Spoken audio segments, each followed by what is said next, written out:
वाहिगुरु जी का खालसा वाहिगुरु जी की फतेह। धन गुरु नानक। आज की कथा बहुत ही प्यारी कथा है जिसमें हमको बहुत ही ज़्यादा बड़ी शिक्षा मिलती है। एक्चुअली हम सब समझते हैं कि हमारी किस्मत में जो है वो हमको मिल जाएगा, लेकिन किस्मत से भी बहुत बड़ी चीज़ है प्रभु की कृपा, प्रभु की नज़र। अगर हमको प्रभु की नज़र हो जाए हम पे, तो जो हमारी किस्मत में नहीं भी है वो भी प्रभु हमको दे देते हैं दया करके। और संगत की सेवा में इतना कुछ है, सत्संगत में आने से, संगत की सेवा करने से इतना फल, बाप रे बाप, क्या बढ़िया, इतनी बढ़िया प्यारी कथा करी है भाई साहब। गुरप्रीत सिंह रिंकू वीर जी इतनी प्यार भरी कथा करते हैं, प्यार से करते हैं कि दिल में उतर जाती है और एक एक पॉइंट क्लियर हो जाता है कि हमको अपने जीवन में कैसे विचरना है, कैसे जीवन में हमको जीना चाहिए। तो आइए शुरू करते हैं उनकी प्यार भरी कथा, उससे बहुत बड़ी शिक्षा लेते हैं ताकि हम भी अपने जीवन में सफल हो सकें, अपने कुछ कर सके सेवा किस ढंग से करनी चाहिए। आइए सीखते हैं प्यार भी। जब कभी कोई कह दे ना आपको तुम्हारी किस्मत में नहीं लिखा है, तो लिखने वाला तो यहाँ बैठा है। प्यार से बोलिए धन गुरु। माता ने कह दिया था, घोड़े की भांग पकड़ ली थी ना गुरु हरगोबिंद साहब जी को रास्ते में रोक कर, पुत्र की दात दे दो। कहने की तेरी किस्मत में नहीं है, 7 जन्मों तक नहीं। वापस आ गई, वापस आ गई उदास होकर, मेरी किस्मत में ही नहीं है। कोई गुरु का प्यारा मिल गया, कहने लगी अगर गुरु ने कह दिया है किस्मत में, तो कह देना था ना कि लिखने वाला तो तू ही है, वहाँ नहीं लिखा तो यहाँ लिख दे। प्यार से बोलिए धन गुरु नानक। वापस गई, रास्ते में खड़ी हो गई। गुरु हरगोबिंद साहब जी गुजरे, फिर से घोड़े को रोक दिया रास्ते में। घोड़े की आगे की भाग होती है ना, वो पकड़ के खड़ी हो गई। पुत्र के दादू कहने लगे, माई तुझे बताया है तेरी किस्मत में नहीं है।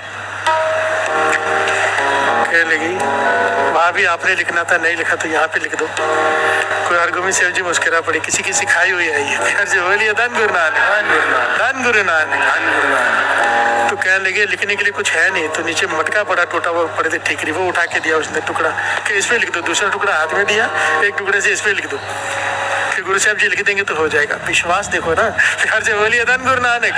इतना विश्वास तो था ना गुरु पे कि वो लिख देगा और हो जाएगा। ये विश्वास, प्यार से बोलिए धन गुरु नानक। गुरु साहब जी एक लिखने लगे तो कहते हैं इतिहास में कि इसने घोड़े से अरदास की, तू भी अपने करामात दिखा, गुरु का घोड़ा है। प्यार से बोलिए धन गुरु नानक। कहते घोड़े ने लात हिला दी, 1 का 7 बन गया। प्यार से बोलिए धन गुरु नानक। गुरु हरगोबिंद साहब जी मुस्कुरा पड़े, कहने लगे इसने भी तेरी अरदास सुन लिया, अब 7 पुत्र होंगे तुझे। प्यार से बोलिए धन गुरु नानक। और ऐतिहासिक घटना है, गुरुद्वारा है वहां पर चब्बे में। प्यार से बोलिए धन गुरु नानक। वैसी ही घटना है, एक धनवान, उम्र हो गई 60 साल। प्यार से बोलिए धन गुरु नानक। घर वाले की भी उम्र 60 साल, इसकी उम्र भी 60 साल। धनवान बहुत है पर औलाद नहीं है। प्यार से बोलिए धन गुरु नानक। धनवान बहुत है तो क्या नहीं किया, जो जिसने कहा, जो कहा सब किया इसने, पर घर में औलाद ने जन्म नहीं लिया। उदास बैठे रहते हैं कि इतना धन है कौन संभालेगा। प्यार से बोलिए धन गुरु नानक। एक गुरु का प्यारा मिल गया, कहने के सब कुछ करके देख लिया, एक काम मैं जो कहूँ करके देख लो। कहने के बताओ, पर कहने लगे अब करना भी क्या, 60 साल उम्र हो गई है, अब क्या बालक ने जन्म लेना है, क्या होना है। प्यार से बोलिए धन गुरु नानक। कहने लगे वो तो तुम्हारी मर्जी, तुमने क्या मांगना है क्या नहीं मांगना है, मैं तुम्हें एक रास्ता बताया था। गुरु रामदास जी चौथे गुरु नानक एक तीर्थ प्रकट कर रहे हैं श्री अमृतसर साहब में। उस समय अमृतसर को आबाद कर रहे थे गुरु रामदास जी। प्यार से बोलिए धन गुरु नानक। श्री अमृतसर साहब बसा रहे थे, तो कहने लगे तू वहां जाके सेवा कर ले, सेवा में लग जा। और गुरु रामदास जी जाके मांग ले, जब भी मौका मिलेगा मांग लेना। कहने वो दे देंगे, ना कर दिया तो। प्यार से बोलिए धन गुरु नानक। वो कहने लगे हाँ भी कर सकते, ना भी कर सकते, उनकी मर्जी है ना, वो तो गुरु की मर्जी है, हाँ दे या ना दे, वो मैं कैसे कह सकता हूँ। कहने का कोई तो तरीका होगा कि 100% हाँ ही हो जाए। प्यार से बोलिए धन गुरु नानक। पॉइंट बड़ा कीमती है, पकड़ लेना, बहुत कीमती है। वो कहने का कोई तो ऐसा पॉइंट होगा जिससे कोई ऐसा तरीका होगा कि गुरु रामदास जी हाँ ही करे, ना करे ना, जब मैं उनसे मांगू कुछ। कहने की है तरीका है, एक तरीका है। संगत की खुशी ले ले। प्यार से बोलिए धन गुरु नानक। गुरु की खुशी संगत की खुशी में है। अगर तूने संगत की सेवा करके संगत को प्रसन्न कर लिया, गुरु रामदास जी के पास तुझे जाना नहीं पड़ेगा, वो तुझे खुद बुलाएंगे या खुद तेरे पास आएंगे। प्यार से बोलिए धन गुरु नानक। संगत की खुशी ले लेना सेवा करके। तो ये अपने घरवाले को लेके वहां पर श्री अमृतसर में इसने एक घर खरीदा, धनवान था, अपना शहर छोड़ा, कहीं और का था, वहां से यहाँ आया, यहाँ घर खरीदा और लग गया सेवा में। और देख रहा है कि किस जगह पर किस चीज़ की सबसे ज़्यादा ज़रूरत है। और इसने क्या नोट किया कि लंगर में, पुराना ज़माना था, लकड़ियों से लंगर बनता था, भोजन बनना है, आग जलाने का साधन लकड़ियाँ, तो लकड़ियों की कमी रहती है यहाँ पर। तो इसने क्या किया, कुल्हाड़ी पकड़ ली। ऐसे बोलिए धन गुरु नानक। पूरा दिन जंगल में जाके लकड़ियाँ काटता है। एक बड़ा ढेर गुरु घर में लंगर के लिए देता है, एक छोटा ढेर अपने घर में उतार देता है। ढेरी दो ढेरियां बनाता है लकड़ियों की। एक ढेरी दे देता है गुरु घर के लंगर में, एक छोटी रखता है अपने घर में। पर अपने घर में कितनी यूज होनी थी, वो इकट्ठी होती होती बहुत बड़ा ढेर लग गया, लगते जा रहा था। कितने महीने बीत गए सत्संग जी, ये सेवा करता रहा अनथक पूरा दिन। इतना अमीर आदमी, धनवान है, जरूरत नहीं है, पर सेवा कर रहा है कि संगत की सेवा है ना, लंगर में लकड़ी देना, तो गुरु की कभी तो प्रसन्नता हो जाएगी। प्यार से बोलिए धन गुरु नानक। अब वो एक दिन आ गया, कौन सा दिन, इतनी बरसात पड़ी, जितनी लकड़ियां पड़ी थी लंगर सब गीली हो गई। अब गीली लकड़ी से चूल्हा कैसे जले। और संगत बाहर से बहुत आई थी, काबुल और अलग अलग इलाकों से उस समय संगत बहुत आके ठहरी हुई थी। और बरसात के साथ साथ ठंड शुरू हो गई, अति ठंड हो गई, और जलाने के लिए लकड़ियां भी नहीं कि कोई आग सेक ले। गुरु रामदास जी ने अपने सेवादारों को बुलाया जो थे मुखी, भाई कुछ करो। प्यार से बोलिए धन गुरु नानक। कि संगत बाहर से आई है, उनको भोजन भी खिलाना है, संगत की सेवा करनी है और आग भी जलानी है, कुछ करो। गुरु रामदास जी संगत के साथ, सेवादारों के साथ मीटिंग कर रहे हैं और इसने मौका देख लिया। घर में गया, घर वाले को कहने लगा आज मौका मिल गया है, जितनी लकड़ियां सारियां लेके चल। ये जितनी लकड़ियां अपनी इकट्ठी हुई थी सारी लेके आया। इसने क्या किया, सारी लकड़ियां छोटे छोटे अलग अलग जगह पर लकड़ियां जलानी शुरू कर दी। संगत इकट्ठी होकर वहां पे आग सेक रही है, आनंद मान रही है, क्योंकि बरसात भी हो गई और ठंड भी पड़ गई। ठंड बहुत ज्यादा है, संगत सहन नहीं कर पा रही। इसने थोड़ी थोड़ी दूर जाके लकड़ियों इकट्ठे करके जला दी। संगत वहां पे लकड़ियां सेकने लग गई। अब जब लंगर में पहुंचा तो लकड़ियां खत्म हो गई। प्यार से बोलिए धन गुरु नानक।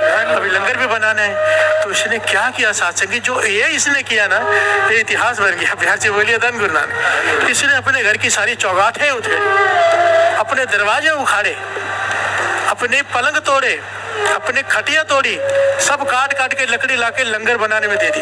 प्यार से बोलिए धन गुरु नानक।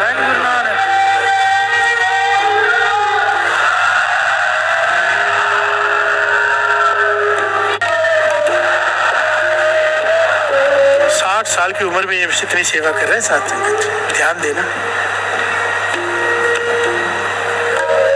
गुरु रामदास जी मीटिंग करके बाहर निकले तो हैरान हुए देखकर कि जगह जगह पर आग लग रही है, जली। संगत आनंद ले रही है, संगत आग के पास में बैठ के शब्द कीर्तन गा रही है, आनंद में बैठी है, और लंगर भी पक रहा है। जाके देखा लंगर में तो गुरु रामदास जी ने सेवादार से पूछा, भैया किससे कहाँ से आई लकड़ी इतनी सारी लकड़ी तो गीली हो गई थी, ये किसने किया, कहाँ से आई लकड़ी। तो सेवादारों ने कहा एक भाई है, 60 साल का एक बुजुर्ग है, उसकी घरवाली के साथ आके सेवा करता है रोज, कितने महीने हो गए, ये सारी सेवा उसने की है। तो गुरु रामदास जी ने देखा चौगाठे, खिड़कियां, दरवाजे, ये कहाँ से, कहने लगा उसने अपने घर की खिड़कियां दरवाजे तक उखाड़ के लंगर में दे दी संगत की सेवा के लिए, कि संगत भूखी है, प्रसादा कैसे खाएंगे। कहाँ से बोलिए धन गुरु नानक। गुरु रामदास जी कहने लगे जल्दी बुला के लाओ उसे, उसकी झोली भरनी है। फिर से बोलिए धन गुरु नानक, जल्दी बुला के लाओ। सेवादार दौड़ के गए, उसे कहा गुरु रामदास जी बुला रहे, मौका आ गया, दौड़ कर आया, चरणों में गिरा।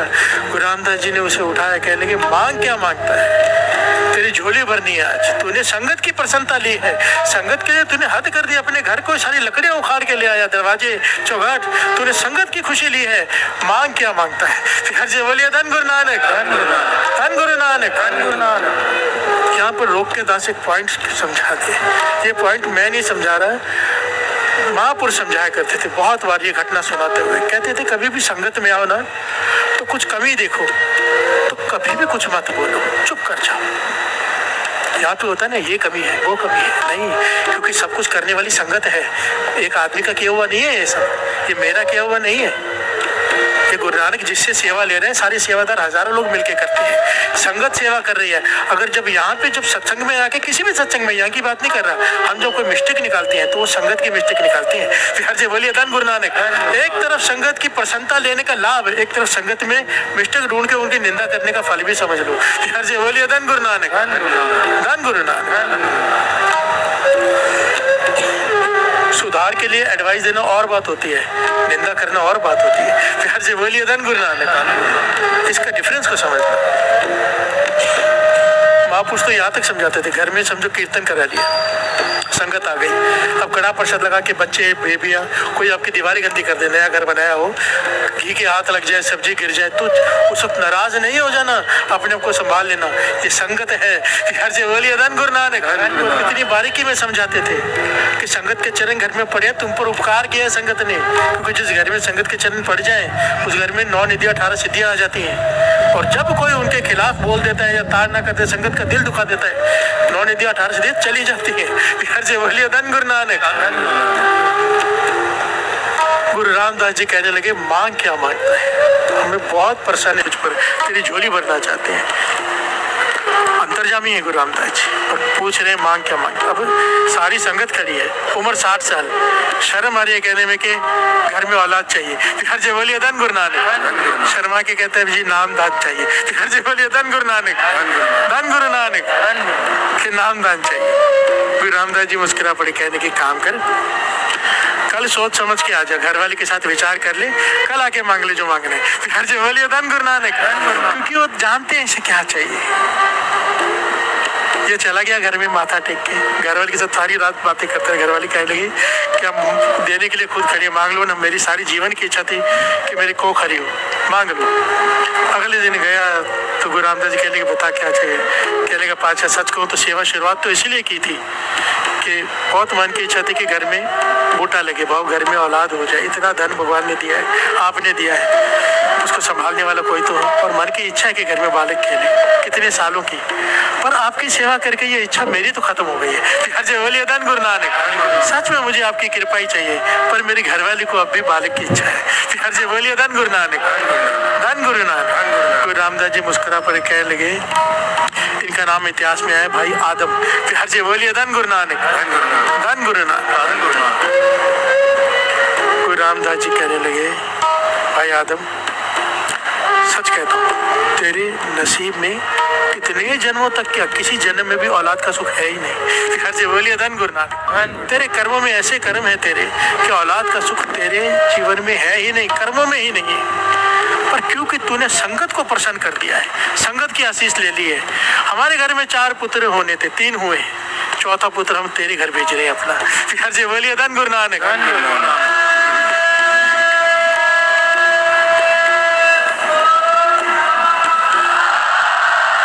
और कहने लगे इसका नाम, ये बहुत बड़ा भगत होगा, इसका नाम भाई भक्तू रखना, भक्तू रखना इसका नाम भी बता दिया। और कहने लगे बड़ी कमाई वाला होगा। सोचा ना गुरु रामदास जी के घर में जिसने जन्म लेना था, कमाई तो अतकी होगी। और इसके आगे की बहुत जनरेशन चली हैं भाई भक्तू के आगे, गुरु गोविंद सिंह जी तक। फिर हर से बोलिए धन गुरु नानक।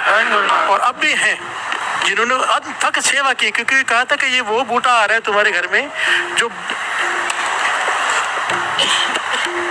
ये वो कुल आएगी जो रहते जमाने तक गुरु घर की सेवा करती रहेगी। प्यार से बोलिए धन गुरु नानक। बहुत जितने भी आएंगे आगे गुरुमुख ही आएंगे, मनमुख नहीं आएगा कोई। प्यार से बोलिए धन गुरु नानक, धन गुरु नानक। अब देखिए गुरु का नजर बड़ी कि हमारी किस्मत। प्यार से बोलिए धन गुरु नानक। किस्मत तो थी ही नहीं, पर संगत की सेवा क्या चीज है।